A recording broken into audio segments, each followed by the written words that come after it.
Rébetzn Jana was born on the 28th of Teves in 1880 to Mer Shlomo Yanovsky, the rabbi of Nikolaev, Ukraine, and his wife Rachel. The young girl's scholarship was well known to the city's Hasidim. When a new discourse would arrive from Rabbi Shalom Dovber, the Rebbe in Lubavitch, she would transcribe it for the eager Hasidim.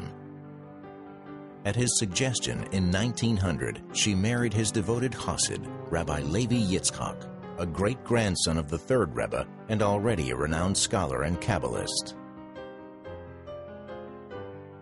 Rébetzn Jana would give birth to 3 sons, Menachem Mendel, Dov Ber, and Yisrael Aryeh Leib. The eldest would eventually become the 7th Rebbe.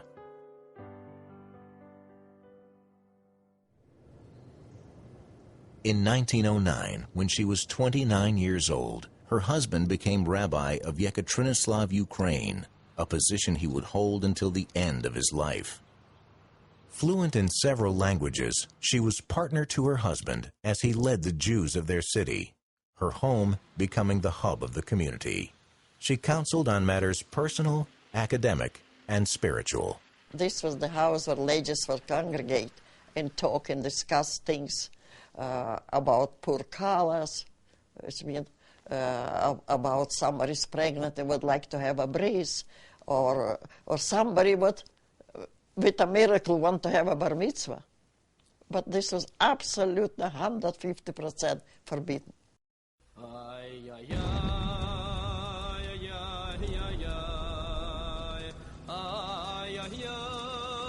During World War I, when hundreds of thousands of displaced Jews arrived in their city, the Rébetzn stood at the helm of the relief efforts.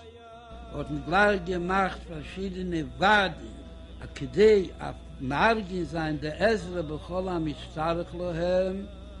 damals ich gewinn Bericht von der Wadim ist gewinn bemammet.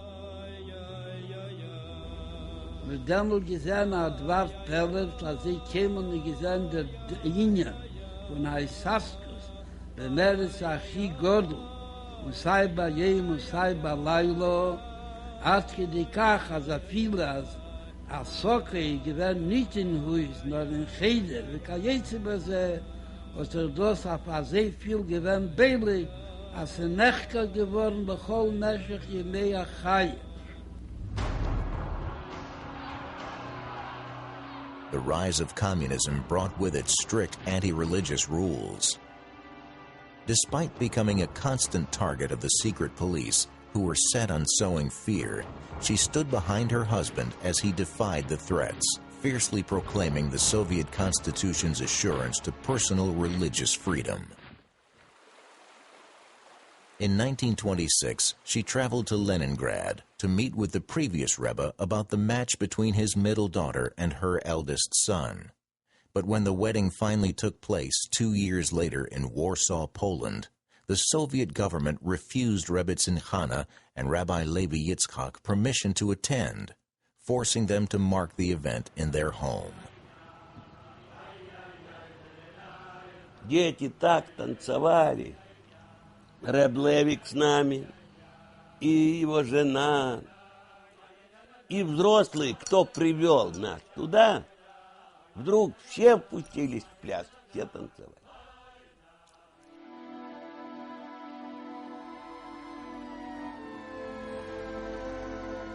One night in 1939, the secret police finally arrested Rabbi Levi Yitzchak, keeping his whereabouts secret from his wife. After dragging from one prison to another for 8 impossible months, Rébetzn Jana was finally informed that her husband was alive, guilty of anti-Soviet propaganda. He had been sentenced to 5 years of exile in the Central Asian region of the Soviet Union in a little town called Chile in Kazakhstan. Come what may, she resolved, she would journey to that isolated town to join her husband. Her diaries record the dire conditions there. She did everything she possibly could to improve his situation, scraping together food and manufacturing ink from herbs, which enabled her husband to record his Kabbalistic teachings.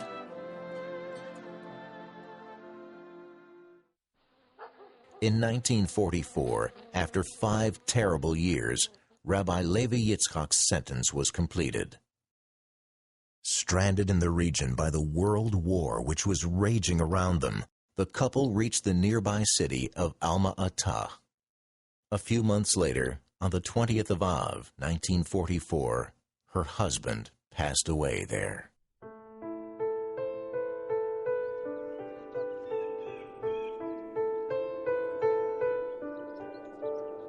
Stranded and completely alone, Rébetzn Jana desperately yearned to reach her son in New York. An underground network of Hasidim finally smuggled her out of Russia to Poland. Once the war ended, she reached a displaced persons camp in Pucking, Germany, where she spent several months. She was in a bunk, and I was looking after her. And I was going with her for a spazier, and I was making her stove, and we gelebt zusammen. In 1947, she finally arrived in Paris, France.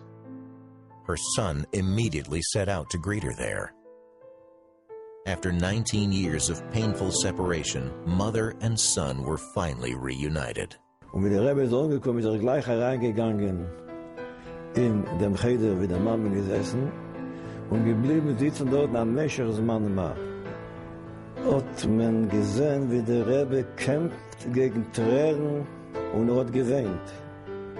After several months in the French capital, her son escorted her back to New York, where she spent the next 17 years at his side. From the day she moved to the United States until she passed away, the Rebbe would walk up Kingston Avenue to visit her, every single day without fail treating her like a regal queen. The visit from the Rebbe was the hour of the day for her, was when she came in. By her it was, she was very, very, very proud of the Rebbe. She told once my husband, weiß nicht, was ich vermag. Sag das nicht, weil ich bin eine Mama, nur sehe das. When the 6th Rebbe passed away in 1950, she watched as her son assumed leadership of the movement. During those happy last years, she carried the title of the Rebbe's mother with dignity and without pretension. She always took a genuine interest in the well-being of each person she encountered, much in the style that her son would become renowned for. She would ask me and all the other women about them, their children, how they are. She was exceedingly friendly to everybody. On the 6th of Tishrei, 1964, at 84 years old, Rébetzn Jana passed away. Her son, with Rebbes, Hasidim, and dignitaries of all stripes, paid their last respects.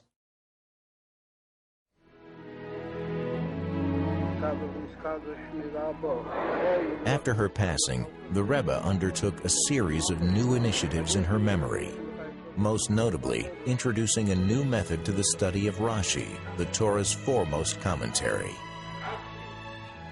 Every year, he would commemorate her Iortzait with a Farbrengen, where he would speak of the role of the Jewish woman.